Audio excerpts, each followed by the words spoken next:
আসসালামু আলাইকুম, আশা করি সবাই ভালো আছেন। আলহামদুলিল্লাহ আমিও ভালো আছি। আমি আজকে একটা ছোট ভিডিও নিয়ে আসছি, সেটা হলো একটা বিয়ের ভিডিও। আজকে আমি একটা বিয়ের দাওয়াতে যাব এবং বিয়েতে কি হলো কি ঘটলো সেটাই আপনাদের সাথে শেয়ার করব। তো এটা আমার আজকের আউটফিট।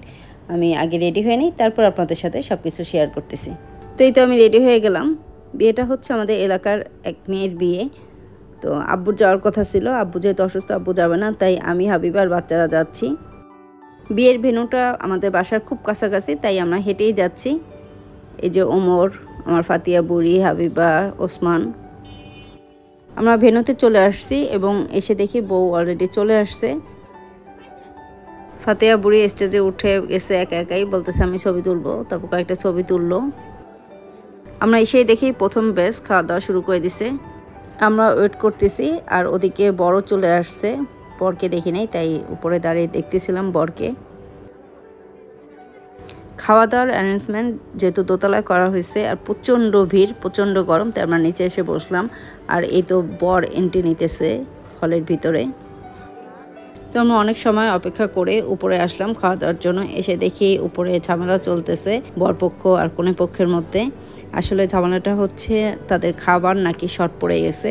বরপক্ষের কেউ এখনও খাওয়া দাওয়া করেনি, আর কনে পক্ষ তো আছে, কি একটা অবস্থা। আমার ওসমানের অবস্থা দেখেন, গরমে একদম ক্লান্ত হয়ে গেছে। আর এই যে ওমরও অনেক ক্লান্ত।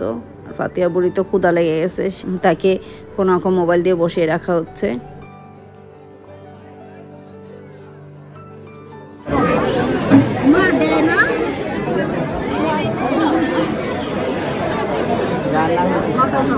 আপনারা শুনলে অবাক হবেন, আমরা প্রায় ঘন্টাখানেক অপেক্ষা করতেছি। আর ফাতিয়া বুড়ি তো দেখেন সে প্লেট হাতাচ্ছে। আসলে এমন একটা পরিস্থিতি যে আমরা চলেও আসতে পারতেছি না। আমরা যদি চলে আসি তো যাদের প্রোগ্রাম তারা মন খারাপ করবে, আর আব্বুর একটা মান সম্মান আছে এখানে, সেজন্য আমরা অপেক্ষা করতেছি। আহারে বেচারি ফাতিয়া বুড়ি মিথ্যামিথ্যি খাচ্ছে। এখানে বর কনের ফটোশ্যুট চলতেছে।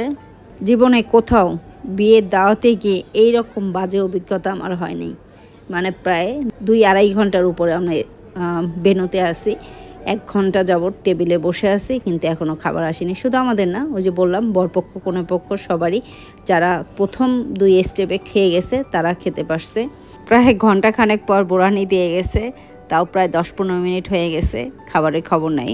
আর যে জামাইও বসে আছে খাবারের জন্য।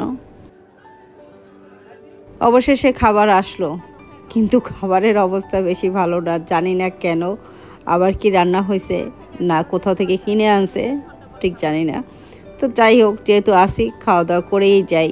বিফ রেজালাটা মোটামুটি ভালোই ছিল, আর বোরহানিটাও মোটামুটি হলেই আমার চলে। কিন্তু রাইসটা বেশি ভালো ছিল না, অতিরিক্ত অয়েলি ছিল। কোনো রকম খেয়ে শেষ করতে পারলেই হচ্ছে। খাবার তো খেলাম, কিন্তু রাইসটা এত অয়েলি ছিল যে খুব খারাপ লাগতেছে। হাবিবা বললো চলো চা খেয়ে আসি। তো আমরা এখন চলে যাব সেই আমাদের পরিচিত চায়ের দোকানে। তো এরপর আমরা একটা বড় রিক্সা নিয়ে নিলাম, আর তাতে সবাই উঠে পড়লাম। এই তো হাবিবা, ওসমান, ফাতিয়া বুড়ি, আমি, আর সামনে বসছে ওমর। আর আমরা সবাই হাসাহাসি করতেছিলাম বিয়ের এই খাবার নিয়ে, মানে বিয়ের দাওয়াত নিয়ে। বললাম যে এইরকম এর অভিজ্ঞতা আর কখনো হয়নি, এই প্রথম। মনে রাখার মতো একটা দাওয়াত খেলাম। তো ওমর বলতেছে আম্মু প্রচণ্ড গরম পড়ছে, আমরা তো চা খাবো না। তো হাবিবা বলতেছে তোমরা ড্রিঙ্কস খেও, আমরা দুজনে চা খাবো। যেই বলা সেই কাজ। তো আমরা চলে আসলাম আমাদের সেই প্রিয় চায়ের দোকানে। প্রিয় বললাম এই কারণে যে আমাদের বাসার কাছাকাছি খুব ভালো একটা চায়ের দোকান। যখনই মন চায় আমরা চলে আসি এই দোকানে চা খেতে। তো ওরা 3 ভাই বোন ড্রিঙ্কস নিল 3টা, আর আমরা দুজনে নিলাম চা। এটা কিন্তু গরুর দুধের চা, কোনো কন্ডেন্স মিল্ক ব্যবহার করা হয় না। প্রচণ্ড গরম, গরমে একদম আমি ঘেমে টেমে শেষ। তো কি হয়েছে, চা তো লাগবেই, সেটা 30 ডিগ্রি হোক আর 40-42 ডিগ্রি হোক, চা তো চাই। এবার ওসমান আমার কোলে।